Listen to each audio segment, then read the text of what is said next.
गांव की जिठानी।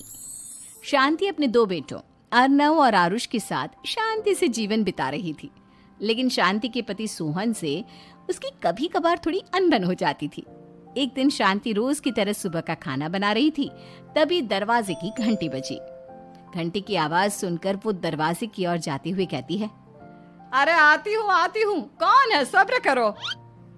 शांति दरवाजा खोलती है तो देखती है कि उसके जेठ मोहनदास सामने खड़े होते हैं। वो सक पकाकर अपना घूंघट करती है और पैर छूकर कहती है, आइए आइए जेठ जी। कैसी हो शांति? जी मैं तो बिल्कुल ठीक हूँ, सब आपकी मेहरबानी है भाई साहब। शांति और मोहनदास की बातें सुनकर शांति का पति सोहन और उसके दोनों बेटे बाहर आ जाते हैं। अरे भैया राम राम, कैसे हो आप? राम राम भाई। अरे शांति, ऐसे खड़ी खड़ी क्या देख रही हो? चाय कॉफी कुछ लेकर आओ, भैया आए हैं। शांति तेजी से रसोई की ओर आगे बढ़ती हुए कहती है, अरे मेरी माँ, गेट खोलने के चक्कर में मेरे तो चावल ही जल गए। वो दौड़ी दौड़ी रसोई में जाती है और देखती है कि सारे चावल जल गए हैं। वो दोबारा चावल बनाने में लग जाती है। इतने में सोहन आवाज लगाता है, अरे शांति, तुम्हारे चावल का रोना खत्म हो गया हो तो चाय ले आओ। जी लाती हूँ अभी। शांति जल्दी जल्दी चाय बनाती है और मोहनदास को चाय देती है। सब एक दूसरे की खैर खबर पूछते हुए चाय पीते हैं। चाय खत्म होती ही मोहनदास शांति की ओर देखते हुए मजाक में कहते हैं, शांति, अब तुम्हारी चाय में दम नहीं रहा, अब हमें चाय बनाने वाली बदलनी पड़ेगी। ये कैसे मुमकिन होगा जेठ जी, घर और बाहर का सारा काम मुझे ही करना पड़ता है और कभी कभी जल्दी जल्दी के चक्कर में काम बिगड़ जाते हैं, जैसे आज चावल जल गए। अरे इसी का तो हल लेकर आया हूँ। मैंने रिश्ता देखा है अर्नव और आरुष के लिए। दोनों लड़कियाँ बहुत सुंदर और सुशील हैं। अगर आप दोनों इजाज़त दें तो बात करूँ आगे। सोहन और शांति रिश्ते की बात सुनकर कहते हैं, अब ठीक है, बात चलाइए ना भैया, पर पहले लड़की के बारे में कुछ बताइए तो सही। हाँ हाँ भाई साहब, लड़की कैसी है, परिवार कैसा है, कहाँ के रहने वाले हैं? देखो, परिवार तो बहुत अच्छा है, पर वे दोनों लोग बहुत गरीब हैं। दहेज में कुछ मिलेगा नहीं। अरे हमें दहेज में कुछ चाहिए भी नहीं, बस लड़की संस्कारी होनी चाहिए। एक लड़की तो पढ़ी लिखी है और शहर की रहने वाली है, पर दूसरी अपनी गरीबी की वजह से पढ़ न सकी और गांव में रहती है। लेकिन दोनों है बहुत खूबसूरत। अगर तुम सबको देखते ही पसंद ना आ जाए तो मेरा नाम बदल देना। हाँ, पर तो हम आके मूंद कर भरोसा कर सकते हैं भैया। आप आगे बात चलाइए, हम शादी करने को तैयार हैं। कुछ ही दिन में अर्नव और आरुष की शादी हो जाती है। आरुष की शादी अनपढ़ लड़की मंजरी से हो जाती है, जो कि बहुत भोली भी होती है, और अर्नव की शादी पढ़ी लिखी लड़की तनुजा से हो जाती है, जो कि घमंडी और चालू होती है।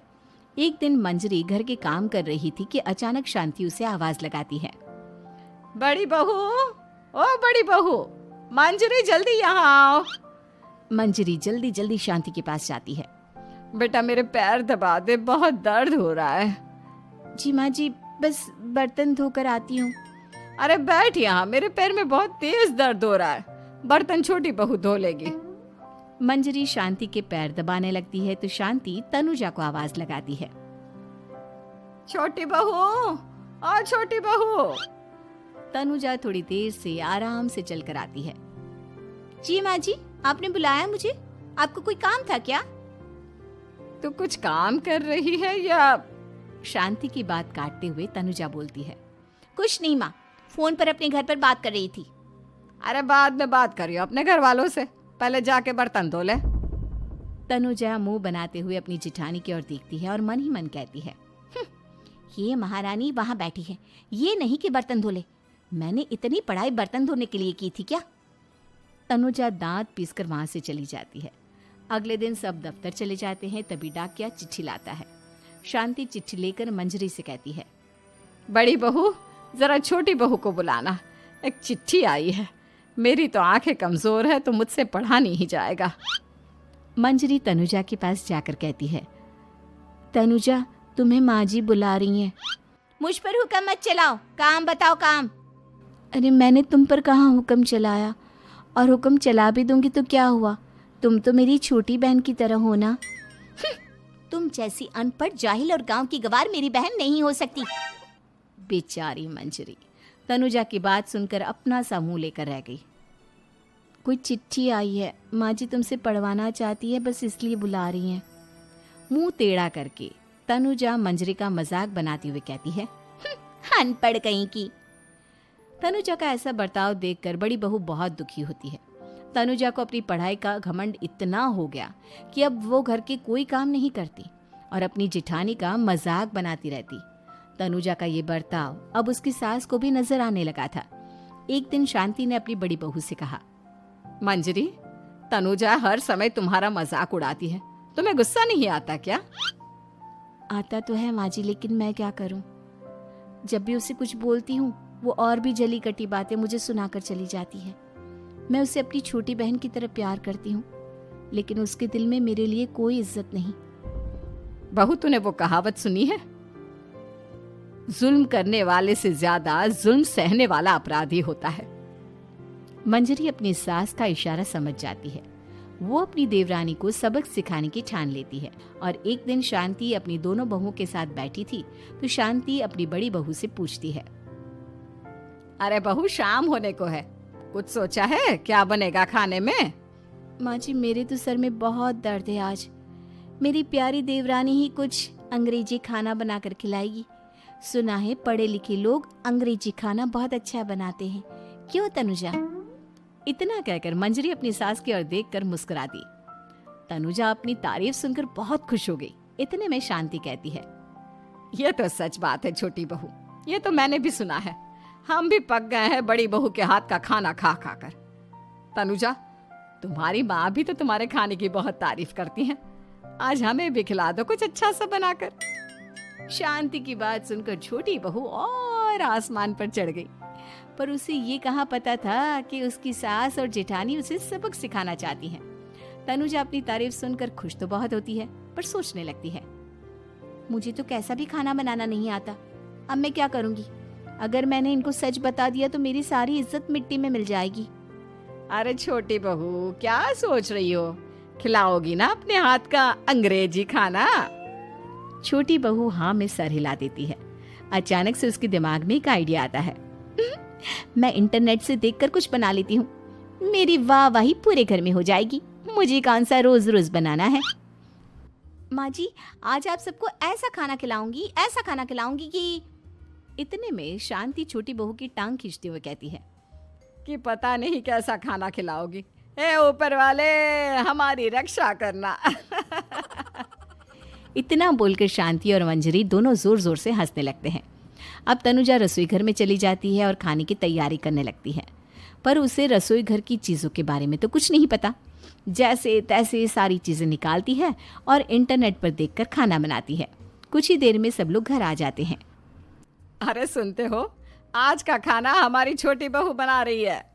अरे वाह, आज तो फिर कुछ अंग्रेजी खाना खाने को मिलेगा। कुछ ही देर में खाना बन जाता है तो छोटी बहू सबका खाना लगा देती है।